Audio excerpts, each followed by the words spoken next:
L'homme ne vivra pas de pain seulement, mais de toute parole qui sort de la bouche de Dieu. Voici votre moment de méditation quotidienne. Pour mieux connaître Jésus-Christ. Veille sur toi-même, le 20 juin. Veille sur toi-même et sur ton enseignement. Persévère dans ces choses, car en agissant ainsi, tu te sauveras toi-même et tu sauveras ceux qui t'écoutent. 1 Timothée, chapitre 4, verset 16. Quelques personnes pensent que, en critiquant les autres, elles font ressortir leurs propres vertus. Voyez Judas. Le Christ l'accepta comme membre de l'Église malgré son caractère envieux et avare. Certaines de ses qualités auraient pu servir à la gloire de Dieu, mais il ne s'efforça nullement de vaincre ses défauts. Le Seigneur le supporta longuement et avec patience.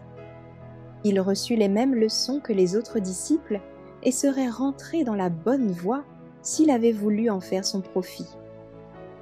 Mais il ne se maintint pas en relation étroite avec le ciel. Le Christ connaissait sa véritable nature et lui donna l'occasion de se convertir.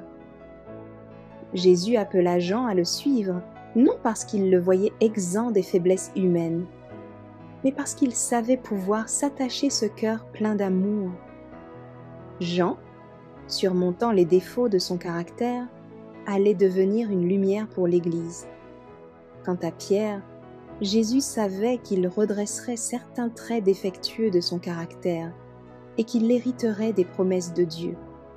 Après sa résurrection, et malgré le reniement de l'apôtre, Jésus dit à celui-ci : « Paix mes brebis, paix mes agneaux. » Jean chapitre 21 versets 16 et 15. Pierre méritait cette confiance, car il avait fait l'expérience des choses de Dieu. Jean cherchait constamment à imiter la vie de Jésus à l'école de qui il s'instruisait.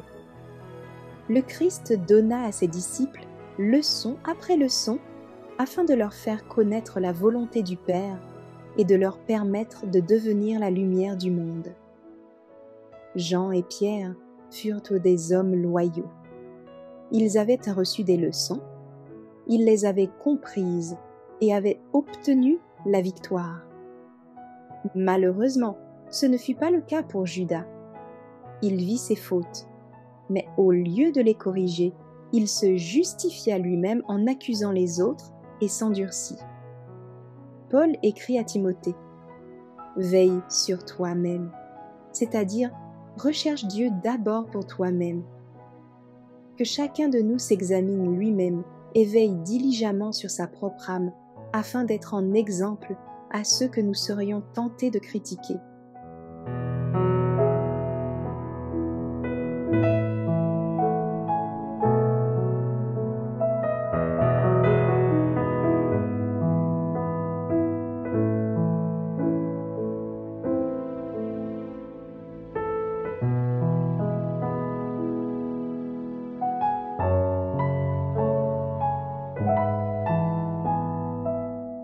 Merci d'avoir écouté cette présentation. Assurez-vous de nous rejoindre demain pour votre moment de méditation quotidienne avec lereste.org.